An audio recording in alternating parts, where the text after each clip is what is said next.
Hello and welcome to African Voices platform. My name is Baile Jallo, and joining me from Banjul, the Gambia, is Mohammed Saidy Khan, who is the Movement Co-ordinator for Africa Rising, a Pan-African movement based in many parts of Africa. Hi, Mohammed. Thank you very much for joining me on African Voices platform. Thank you for having me, Brother Bailo. Pleasure to be here. Let's kick straight away. Today is election day in the Gambia. What is the atmosphere like right now? Yeah, the atmosphere is very calm, very peaceful. I've just come back from the field observing how the elections have been conducted. It seems to be very quiet. People are very peaceful. And then the voting is going very fine to areas that I've been to. And generally, it's calm across the country. Okay. And those areas, can you just remind our viewers or audience where you are at the minute? Right now, I'm in the Greater Banjul area, which is around the capital city. I've been to areas of Manjai, Bakote, Kutu, Latrikunda, and all of those areas that are very close to the capital city, or within the same geographical location. Is called the Greater Banjul area. Okay, so this is the first election since the era of Yahya Jammeh. So this time, who are the main challenges? This is the first election since Gambians do away with a long-time dictator called Yahya Jammeh.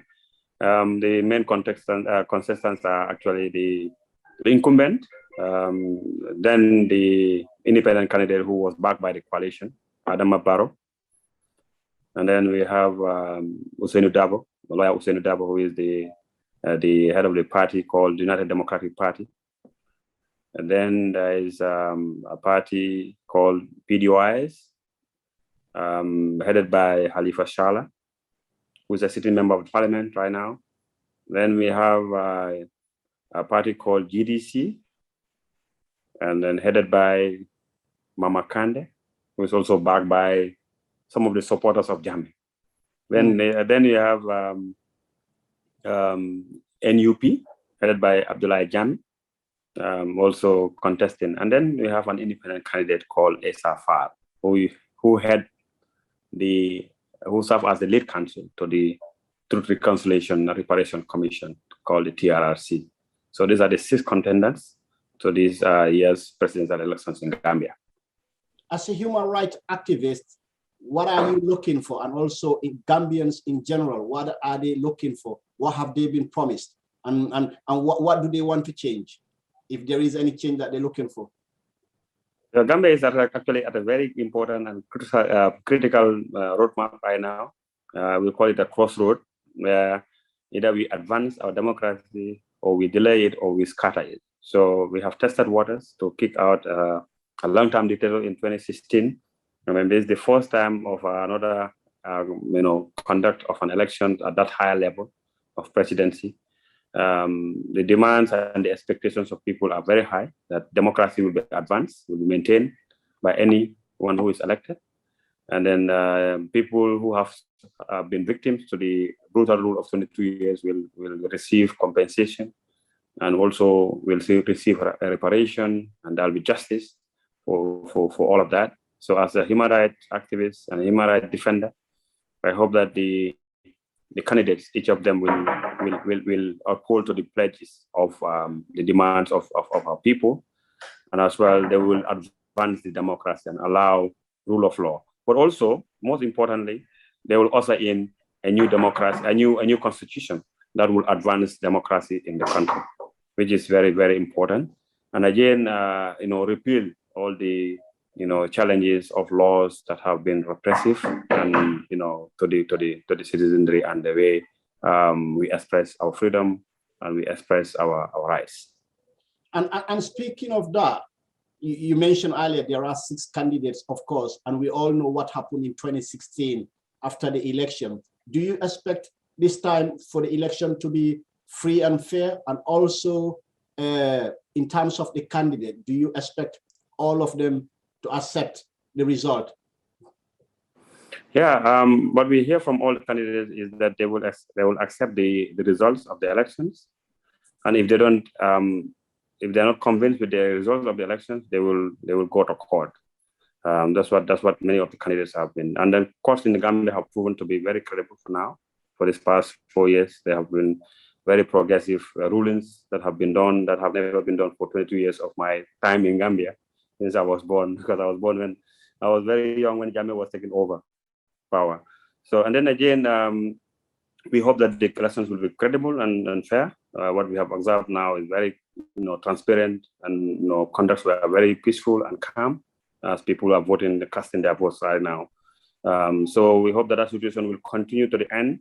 And then the voting is on the spot counting, this voting process. So that means everybody will be present, where the votes will be counted at the polling station. So IEC, the Independent Electoral Commission, normally compile the results and do the announcement. So people should know most of part of the results before they're even announced. So the tallying and the final announcements are done by IEC, but the process is very open and allowing citizens to know which candidate have what votes in what polling station before it goes to IEC in the final announcement. So that is an assurance to the citizenry, and then that creates a lot of hopes that it will be fair and transparent.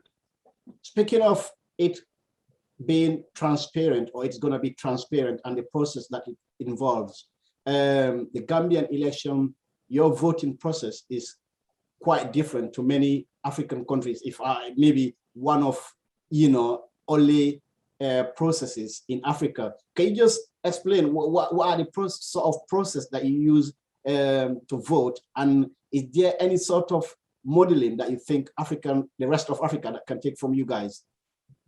Yeah, actually, Gambia use the marble voting process where we have not gone into the paper balloting yet. So people use registrations were done openly, asking people genuine Gambians to come out and register, those who have valid citizenry to register. Then after those registration processes, candidates were allowed to be nominated by citizens in each region. So a certain number of voters need to be available to endorse you as a candidate, and then those are submitted. You go through a process at the IEC, you're confirmed as a nominated candidate, then people are allowed to vote for you. Then you do campaigns to present your manifesto and all of that. So this candidate did all of that. And then some of the candidates, unfortunately, were disqualified along the way, because about 23 candidates, wanted to be in this election, but unfortunately, only were selected. Fortunately, unfortunately, only 6 were allowed to contest in this election by the IEC. So in that process, now they allowed to campaign openly, using all the different mechanisms that are available for these campaigns. And the campaigns have been peaceful, but unfortunately, some part of the campaigns have been some personal attacks on each other by candidates. But the elections started very well, and they have been very peaceful. From the elections, all the party agents, all the parties are allowed to send in an agent, 2 agents in each polling station, and these agents observe the process. The independent international and local observers are also out there into the field to observe the election process, and the IEC team as well, and the police are also there to do the process and to follow the due process. So after all of that, in the evening, when the votes are closed, all of these players that I named will be seated or will stand in front, and then IEC will pour the marbles in a train machine, in a local train counting bags, that everybody will confirm the votes, and then the votes will be written in a paper and pasted on the polling station where the votes are counted. So these tallying informations are packed and then sent to a regional tallying center. So this regional tallying center will tally the regional results, the constituency results, and then they are sent to the IEC for announcement. So that's the process, and then the IEC will announce based on different constituencies as they come. So the announcement. When are we expecting the results, or the preliminary results? Yeah, the results are expected to be out hopefully this evening. Hopefully before, my thinking is around between 8 and 10, that the full results of the election should be at the IEC headquarters for the the Independent Electoral Commission chairperson or chairman to start announcing the results. We mentioned at the beginning that this is the first election, obviously, in 27 years where Yahya Jammeh has not been involved. As we speak right now, he's in exile into Equatorial Guinea. But during the election campaign, of course, he's been very, very involved in the election campaign, where backing some candidates and also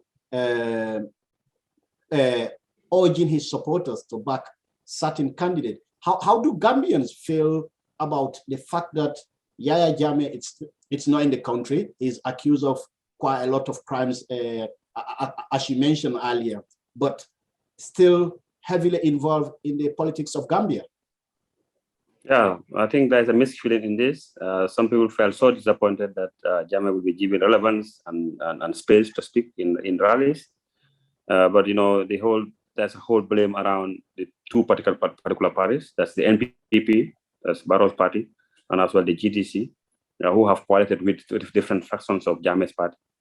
The main party of Jammeh, the main fraction of Jammeh's party, will have gone into coalition with this certain incumbent. That have really been disappointment to many.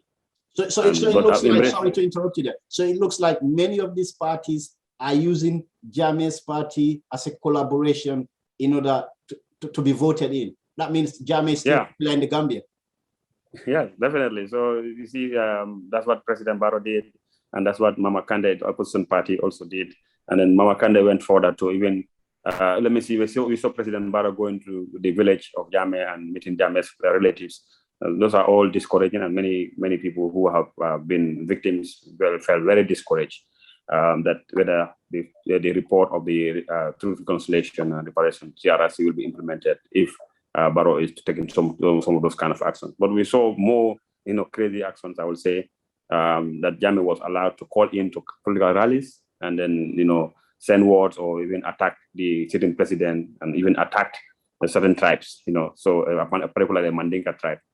So these are things that are very unfortunate that are happening in this particular election when we think that it's over for Jammeh, but still now Jammeh is acting very relevant. And then I will say that, Jammeh have a lot of support as well in the certain areas, in certain regions, like in particular the Foni area or districts in Foni, that his supporters are coming strongly, backing the party that he asked them to back.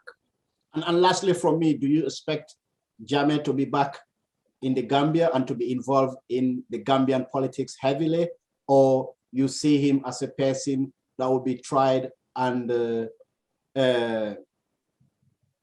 put into a proper trial for crimes alleged to have committed by him?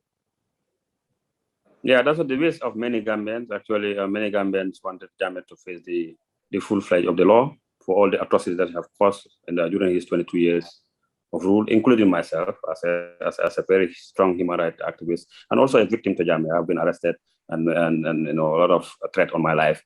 So the reality is that's what many people want, but whether certain parties will do that, that's not very clear. So some of the parties have not come out clearly to say that they will do it, but certain parties have strongly came out and said that they will implement the report of the TRRC to the full, and that includes the UDP.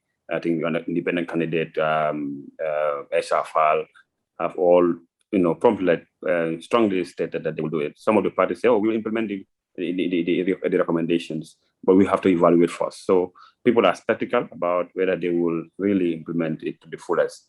So this is the different factions of versions that we are hearing from the different political leaders. Thank you very much, Mohammed Saidy Khan, joining us from Banjul, and hopefully we'll speak soon on this topic after the results again. Thank you for your time.